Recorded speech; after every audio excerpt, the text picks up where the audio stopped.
Welcome to my channel, my Showbiz Corner. Viewers, supporters, subscribers.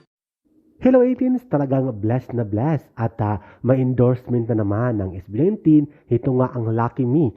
Ang Lucky Me Seafood Cup Noodles na talaga namang super blessed at napakasarap din itong Lucky Me na to. At syempre, ang new endorser at model, ang ating SB19 boys at sobrang nakaka-happy vibes ang kanilang TV ads na to na Lucky Me. Narito at kasama ang mga komento ng kanilang mga fans or 18s.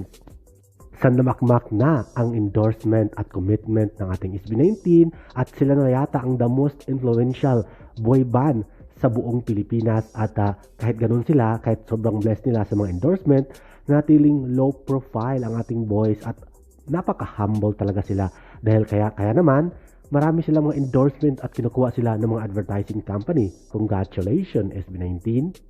Kasi pag ang singer or celebrity, pag kinukuha ng mga endorsement at mga advertising company, ibig sabihin nun, sila ay tinagurian ng most influential singer or celebrity ng Pilipinas at in demand na at bankable na talaga sila.